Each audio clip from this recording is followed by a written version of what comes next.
Good morning students, welcome to Mehta digital classes. जैसा कि हम इकोनॉमिक्स का जो पहला चैप्टर है उसका अध्ययन कर रहे हैं और उस अध्ययन में हमने अर्थव्यवस्था और अर्थशास्त्र के बारे में जानने का प्रयास किया, मांग के बारे में जानने का प्रयास किया और इस लेसन का सबसे इम्पोर्टेंट जो टॉपिक था उत्पादन, उसको जानने का हम प्रयास कर रहे हैं। उत्पादन को जानने के लिए हमने देखा कि उत्पादन के घटक कौन कौन से थे। भूमि हो, श्रम हो, भौतिक पूंजी हो या मानव पूंजी हो, इन सभी को उत्पादन का मुख्य घटक माना गया है। सबसे पहले हम जो अध्ययन कर रहे हैं वो अध्ययन कर रहे थे भूमि के बारे में कि उत्पादन का भूमि घटक किस प्रकार से जरूरी है। और ये चीज़ हम जानते हैं कि किसी भी चीज़ का प्रोडक्शन आप कर रहे हैं, उत्पादन कर रहे हैं, तो उसके लिए भूमि का होना बहुत ज़रूरी है। भूमि स्थिर है, किन विधियों के द्वारा भूमि से हम उत्पादन को बढ़ा सकते हैं। आधुनिक कृषि के द्वारा, बहुविध फसल प्रणाली के द्वारा। फिर उसके बाद में देखा कि क्या इस चीज़ को भूमि से वहन कर पाएगी, क्योंकि बहुत ज़्यादा मात्रा में अगर हमें उत्पादन चाहिए तो किसान क्या करता है कि जो रासायनिक उर्वरक हैं या जो दवाइयाँ हैं उनका बहुत ज़्यादा इस्तेमाल कृषि के कार्य में कर रहा है, जिससे पानी भी दूषित हो रहा है, ज़मीन का जो उपजाऊपन है वो भी कम हो रहा है, क्योंकि पैदावार ज़्यादा चाहिए और ज़्यादा पैदावार के लिए किसान किसका सहारा लेता है? रासायनिक उर्वरकों का, कीटनाशकों का। पानी भी ज़्यादा दे रहा है, नलकूप के द्वारा सिंचाई हो रही है। तो इससे नुकसान क्या हो रहा है? एक तो ज़्यादा रासायनिक उर्वरक के इस्तेमाल से जो ज़मीन है उसका उपजाऊपन धीरे धीरे कम हो रहा है। और उसका मैंने उदाहरण भी आपको बताया था कि आप उत्पादन ज़्यादा लेने के लिए ज़्यादा चीज़ कर रहे हैं, लेकिन भूमि का उपजाऊपन खत्म हो जाएगा और आगे उत्पादन कम हो जाएगा। और सबसे ज़्यादा जो रासायनिक उर्वरक हैं वो कौन से राज्य में इस्तेमाल किए जाते हैं? पंजाब में। इसीलिए वहाँ पर सबसे ज़्यादा उत्पादन भी होता है। क्यों? क्योंकि रासायनिक उर्वरकों का इस्तेमाल वहाँ पर बहुत ज़्यादा होता है, कीटनाशक हो या फिर रासायनिक उर्वरक हो। उसके बाद में हमने देखा कि पालमपुर में जो भूमि है उसका बंटवारा किस प्रकार से है। भरा पूरा गाँव है पालमपुर, एक काल्पनिक गांव पालमपुर, 450 से अधिक घर है वहाँ पर। कुछ किसान ऐसे हैं जिनके पास ज़मीन का बहुत बड़ा भाग है, कुछ छोटे किसान हैं, कुछ मझोले किसान हैं, कुछ बड़े जागीरदार हैं। सब खेती का कार्य करते हैं। छोटे छोटे टुकड़े ज़मीन के हैं कुछ किसानों के पास, कुछ के पास बहुत बड़े बड़े खेत हैं। हेक्टेयर के बारे में मैंने आपको बता दिया कि हेक्टेयर की गणना आप कैसे करते हैं। वर्गाकार कोई भी खेत है तो उसका एक भुजा और दूसरी भुजा का बीच में मल्टीप्लाई कर देना है, बताया था ना मैंने भाई। जैसे ये वर्गाकार कोई खेत है 100 मीटर, ये इसकी दूरी 100 मीटर है मान लीजिए, और इसकी दूरी भी 100 मीटर है। 100 और 100 को गुणा कर दिया 10,000, यानी 10,000 मीटर, यानी 1 हेक्टेयर बराबर 10,000 मीटर। तो ये चीज़ हो गई। तो कहने का मतलब हेक्टेयर का पैमाना, क्योंकि जो ज़मीन के मापने का जो पैमाना है वो हेक्टेयर है, बीघा है, ठीक है, गुट्टा है। तो कहने का मतलब अलग अलग होता है, हर जगह अलग अलग है ज़मीन का पैमाना, लेकिन जो मेन माना जाता है वो माना जाता है हेक्टेयर। हेक्टेयर को ज़्यादा इसके मायने ज़्यादा हैं ज़मीन मापन में। तो इन चीज़ों के बारे में हमने देख लिया कि बहुत से किसान ऐसे हैं जो खुद की ज़मीन पे आश्रित हैं, उन्हें अपना घर परिवार का खर्चा चलाने के लिए अन्य किसी ज़मीन के ऊपर भी जाकर कार्य करना होता है। तो इन सारी चीज़ों का हमने अध्ययन कर लिया कि ज़मीन के बारे में जो अध्ययन था वो हमने कर लिया, यानी कि उत्पादन का जो पहला कारक था भूमि, उसके बारे में हमने देख लिया है पूरी तरह से। 4 टॉपिक भूमि के हमने देख लिए। अगला टॉपिक आता है आपके श्रम, यानी कि उत्पादन का दूसरा मुख्य कारक। उत्पादन का दूसरा मुख्य कारक कौन सा है? श्रम। ठीक है, यानी कि उत्पादन का दूसरा मुख्य कारक क्या है? श्रम। और आपको पता है कि खेती के लिए यानी कृषि कार्य करने के लिए अधिक श्रम की आवश्यकता होती है। बिना श्रम के आप कृषि कार्य नहीं कर सकते। खेत की जुताई से लेकर, बुआई से लेकर, फसल उगने से लेकर उसकी कटाई तक सभी कार्यों में श्रम की आवश्यकता होती है। तो जो उत्पादन का दूसरा जो मुख्य घटक है श्रम, वो काफ़ी इम्पोर्टेंट घटक है। इसके बिना कृषि कार्यों की जो कल्पना है वो आप नहीं कर सकते, यानी ज़्यादा श्रम की आवश्यकता होती है। अब ज़्यादा श्रम की आवश्यकता होती है, हमने देखा छोटे किसान, अब छोटे किसान हैं, ज़मीन का बहुत छोटा भाग इनके पास रहता है, बहुत छोटी कम ज़मीन है, तो ये छोटे किसान क्या करते हैं? अपनी ही ज़मीन में खेती करते हैं, क्योंकि इतनी खेती है, इतनी ज़मीन है, तो इसी ज़मीन में ये क्या करते हैं? खेती करते हैं। लेकिन इस खेती से भी इनका गुजारा नहीं हो पाता है, नहीं हो पाता है, तो ये क्या करेंगे? जो मझोले और बड़े जो किसान हैं, इनके खेतों में जाकर इनको कार्य करने के लिए मजबूर होना पड़ता है। यानी कि खुद के खेतों में इतना उत्पादन नहीं कर पाते, कि छोटी सी ज़मीन है, छोटा सा खेत का टुकड़ा है, इसमें क्या उत्पादन होगा? कुछ नहीं होगा। इसलिए परिवार का खर्चा चलाने के लिए ये क्या करेगा? जो मझोले किसान है, जिनके पास ज़्यादा ज़मीन है, बड़े जागीरदार बड़े किसान हैं, उनके पास ज़्यादा ज़मीन है, तो इनके खेतों में जाकर ये क्या करता है? कार्य करता है किसान। ठीक है। और एक चीज़ हमने देखी थी कि पालमपुर में एक वर्ग ऐसा था, लगभग 150 परिवारों का, जो दलित थे और इनके पास इनका खुद का खेत नहीं था, खुद के खेत नहीं थे, तो इन्हें मजबूर होना पड़ा किसके लिए? मजदूरी के लिए। यानी कि 150 जो परिवार थे उनके पास खेत नहीं थे, कृषि का कार्य नहीं था, तो जीवन यापन कैसे हो? तो उस जीवन यापन के लिए ये क्या कार्य करते थे? मजदूरी। और मजदूरी कहाँ करते थे? यहाँ पर।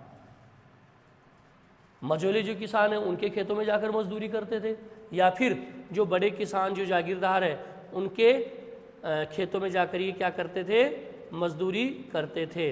अब इस मजदूरी के बदले में इनको पैसा क्या मिलता था? देखो आज भी ये चीज़ है, आज भी आप देखिए दूर दराज जो गरीब परिवार है बेचारे, जिसके पास खुद का घर मकान, कच्चा मकान है, खेती नहीं है, खाने के लिए अनाज नहीं है, तो वो क्या करता है? अन्य किसी के खेत पे जाकर क्या करता है? मजदूरी या कार्य करता है, और उस कार्य के बदले में उसको क्या मिल सकता है? या तो नगद पैसा, भाई आज आपने मजदूरी की है, इसके बदले में आप नगद ले लो, या फिर अनाज, या तो नगद हो सकता है या फिर अनाज हो सकता है। और कभी कभी इन दोनों के नहीं मिलने पर मिलता है भोजन।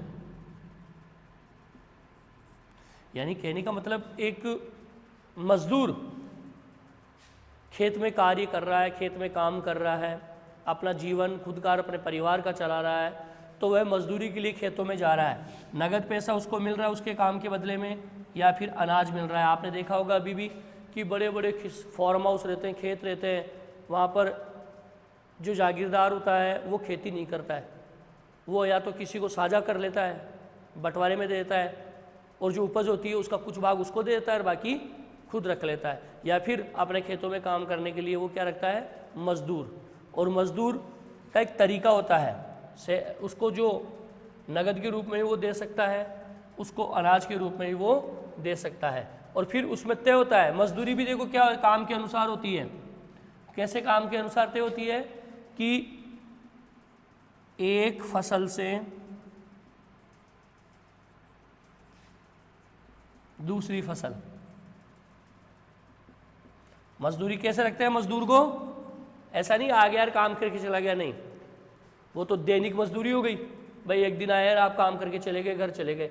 कभी कभी मजदूरी इस प्रकार से भी रखी जाती है, एक फसल बो दी मैंने, जैसे रबी की फसल है, गेहूं की फसल बोने से लेकर गेहूं की कटाई तक उस व्यक्ति को मजदूरी के लिए रखा जाता है और उसको उसका तनख्वाह या नगद पैसा या फिर उसको अनाज दे दिया जाता है, एक फसल से दूसरी फसल तक, ठीक है, या फिर रबी की फसल हो या खरीफ की फसल हो, एक फसल से दूसरी फसल तक, ठीक है, यानी कि उसको रख लिया जाता है। उसके बाद में आ गया आपके एक से दूसरा कार्य,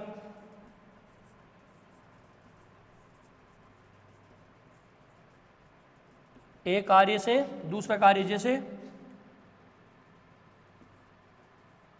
बुआई से कटाई, ठीक है, यानी कि एक फसल से दूसरी फसल, रबी की फसल से खरीफ की फसल, ठीक है, एक हो गया एक से दूसरे कार्य तक, यानी बुआई से कटाई तक का कार्य। इस रूप में भी मजदूर को आप अपने यहाँ खेत में काम करने के लिए रख सकते हैं, ठीक है। उसके बाद में दैनिक मजदूरी भी आ गई, दैनिक मजदूरी के आधार पर भी रख सकते हैं कि भाई आप एक दिन में कार्य कर रहे हैं, एक दिन का कार्य, आप एक दिन गए खेत में, वहाँ आपने कार्य किया, कार्य करके आप आ गए और उस दिन के कार्य के बदले में आपको क्या मिल गया? पैसा मिल गया। और कभी कभी दैनिक मजदूरी नहीं होकर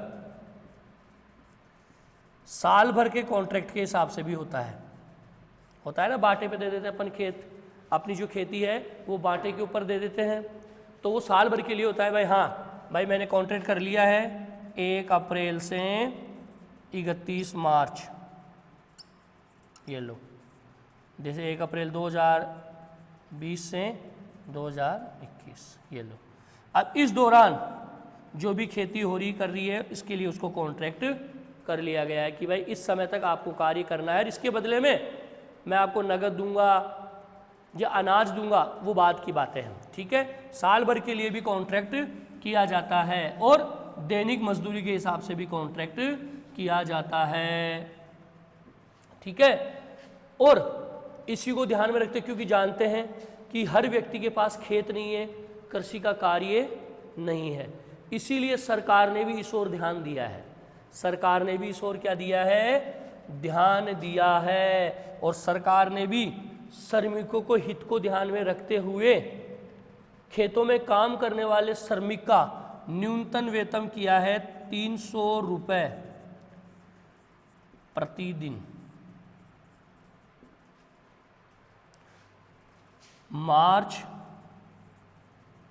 2017 में एक अधिनियम बना, यानी एक कानून बना मार्च 2017 में कि खेतों में काम करने वाला अगर कोई मजदूर है, यानी कि खेतों में काम करने वाला अगर कोई मजदूर है तो उसे 300 रुपये प्रतिदिन के हिसाब से खेत के मालिक को देने ही होंगे, ठीक है, ये नियम बना दिया। लेकिन मैं आपको बता दूं, जहां पर बेरोजगारी ज़्यादा होती है तो वहां रोजगार को लेकर स्पर्धा हो जाती है, होड़, भाई गरीब हूं, मजदूर हूं, मेरा परिवार मुझे पालना है, मुझे कुछ काम करना पड़ेगा। सरकार ने तो निर्धारित कर दिए 300 रुपये कि भाई आप 300 रुपये देने होंगे, लेकिन जहां पर बेरोजगारी ज़्यादा है, स्पर्धा ज़्यादा है, तो ऐसी स्थिति में ये 300 रुपये लोग भूल जाते हैं और जितना रुपए मिल जाए उसी में वो वहाँ पर काम करने के लिए चले जाते हैं। जहाँ स्पर्धा है काम को लेकर वहाँ पर कम वेतन में श्रमिक मिल जाता है, जहाँ पर स्पर्धा है, और जहाँ पर मजदूरों की कमी है वहाँ पर आप पैसा जितना दोगे उतने में मजदूर आ जाएगा। वही चीज़ है, जिस चीज़ की आवश्यकता ज़्यादा है, करने वाले काम लोग कम है, तो उनका पैसा ज़्यादा लगेगा। कहने का मतलब ये है कि सरकार ने मजदूरी 300 रुपये फिक्स कर दी, ठीक है, लेकिन बेरोजगार ज़्यादा है पालमपुर में, काम की स्पर्धा ज़्यादा है कि भाई हमें तो काम मिलना चाहिए, चाहे कितने में मिले, तो फिर इस स्पर्धा के चक्कर में क्या होता है, ये 300 रुपये भी नहीं मिल पाते हैं, और जो बेरोजगार लोग हैं वो क्या है 200 में भी तैयार हो जाते हैं, 200 150 प्रतिदिन पर डे, इसमें भी तैयार हो जाते हैं। और ऐसी जगह देखिए आप जहाँ पर काम करने वाला है ही नहीं और ज़रूरत है, सख्त ज़रूरत है, तो आप मजदूर को लेके आओ, वो कह देगा 1000 रुपये लूँगा, अपने को अपना काम करवाना है तो वो 1000 रुपये भी अपने को उसको देने पड़ेंगे। स्पर्धा पे डिपेंड करता है। तो पालमपुर में क्या था, स्पर्धा थी, काम को लेकर होड़ थी कि भाई हमें तो काम मिलना चाहिए, खेत में कैसे भी मिले, मेरा परिवार चलना चाहिए। इसीलिए स्पर्धा को देखते हुए वहाँ पर मजदूर 150 160 पर डे में भी मिल जाया करते थे। तो ये चीज़ हमने देख ली, श्रम की व्यवस्था कौन करेगा, श्रम की आवश्यकता खेती में जरूरी है, किस प्रकार से लोग श्रमिक मिलते हैं, एक दिन के लिए, एक साल के लिए, या फसल से फसल के लिए, या एक क्षेत्र से दूसरे क्षेत्र के लिए। इस प्रकार से जो बड़े किसान और जो मजदूर किसान होते हैं उन्हें इन मजदूरों की ज़रूरत पड़ती है। छोटा किसान है, छोटी ज़मीन है तो वो भी काम करेगा, और जो मजदूर है जिनके पास ज़मीन ही नहीं है तो वो क्या करेगा, मजदूरी के लिए अन्य के खेतों में जाकर क्या करेगा, कार्य करेगा।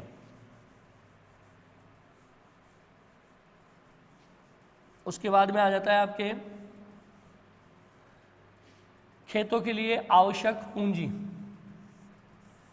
आप जानते हैं कि कृषि कार्य करने के लिए सबसे इम्पोर्टेंट जो चीज़ है वो है पूंजी, भौतिक पूंजी। बुआई से लेकर कटाई से लेकर मशीनरी से लेकर हर चीज़ में पूंजी की आवश्यकता होती है, पैसों की आवश्यकता होती है। खेत की बुआई करनी है, ट्रैक्टर का पैसा चाहिए, अनाज का पैसा चाहिए, बीज ही नहीं है मेरे पास तो बीज का पैसा मुझे चाहिए, वो तो मेरे को पैसा देकर बीज लाना ही लाना पड़ेगा। फिर मैं खाद भी लाऊंगा, यूरिया भी लाऊंगा, नलकूप पे पानी भी लूँगा, कभी कभी पानी किराए पे लेना पड़ता है, उसका पानी चला रहा हूँ मैं, बिजली से चला रहा हूँ तो मुझे उसका बिल भी पे करना पड़ेगा। तो कहने का मतलब ये है कि जो खेत है उसके लिए आवश्यक पूंजी की भी ज़रूरत होती है। और इसमें क्या होता है, जो छोटे किसान होते हैं, छोटे स्तर के जो किसान होते हैं वो पैसा क्या करते हैं, उधार लेते हैं। किनसे, साहूकारों से। बड़े साहूकार जो पैसे वाले लोग होते हैं उनसे खेती करने के लिए पैसा उधार लेते। क्यों? क्योंकि बेचारे गरीब है, छोटे किसान, उनके पास पैसा ही नहीं है। तो बीज खरीदने से लेकर, यानी बीज भी अगर वो खरीद रहे हैं ना, बीज भी ला रहे हैं ना, तो वो उधार के पैसे से लाते हैं। और इन छोटे किसान और गरीब किसानों की मजबूरी का फ़ायदा कौन उठाता है, ये साहूकार उठाते हैं। और मोटी रकम पर, मोटे ब्याज पर, यानी मोटे ब्याज पर पैसा देते हैं, उसके ऊपर भारी मात्रा में ब्याज लिया जाता है, ब्याज वसूला जाता है, इनकी कमर टूट जाती है। यानी कि जो पैसा आप ले रहे हैं खेती के लिए, कृषि के लिए, अपने परिवार का यापन करेंगे कृषि करके, लेकिन साहूकार और जो बड़े जमींदार, जहाँ से जो गरीब किसान पैसा लेकर आ रहा है, उसके ऊपर वो साहूकार और जमींदार क्या करता है, भारी मात्रा में ब्याज लगा देता है, जिससे गरीब किसान ब्याज के कर्ज के तले दब जाता है और वो इन चीज़ों से निकल नहीं पाता है। तो कहने का मतलब ये है यहाँ पर कि खेतों के लिए आवश्यक जो पूंजी है, गरीब किसान तो देख लेता है, ब्याज के रूप में लिया है, और जो मझोले और जो बड़े किसान हैं उन्हें ज़्यादा पूंजी की आवश्यकता नहीं होती। क्यों? क्योंकि आर्थिक रूप से वो क्या होते हैं, सक्षम होते हैं। भाई बड़ी बड़ी खेत है, खेती हो रही है, अनाज हो रहा है, तो पैसों की व्यवस्था हो जाती है, रूटीन चलता रहता है उनका।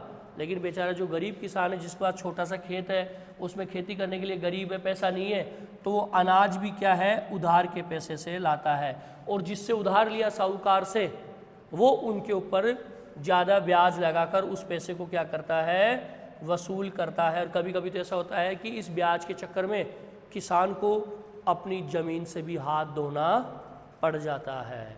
तो ये चीज़ हमने देख ली। और मेन जो हमने देखा कि जो कारक है, उत्पादन के कारक इम्पोर्टेंट रूप से हमने देख लिया, भूमि हो गई, चाहे भौतिक पूंजी हो गई, या फिर आपके श्रम हो गया, ये सभी इम्पोर्टेंट कारक है उत्पादन के लिए। भूमि नहीं है तो आप उत्पादन की कल्पना नहीं कर सकते। आपके पास श्रमिक नहीं है, श्रम नहीं है काम करने वाले, कोई भी फैक्ट्री आप खोल रहे हैं, उस फैक्ट्री में अगर कर्मचारी काम करने वाला नहीं है तो आप उत्पादन नहीं कर सकते, काम चला ही नहीं सकते।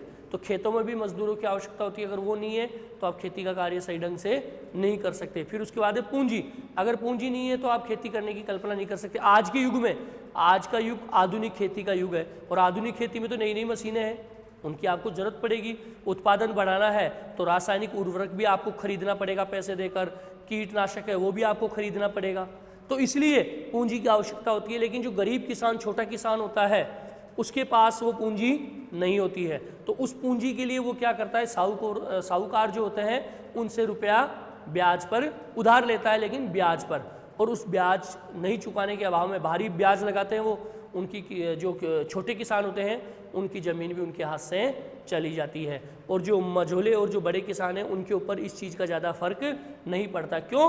क्योंकि वो आर्थिक रूप से क्या होते हैं, सक्षम होते हैं।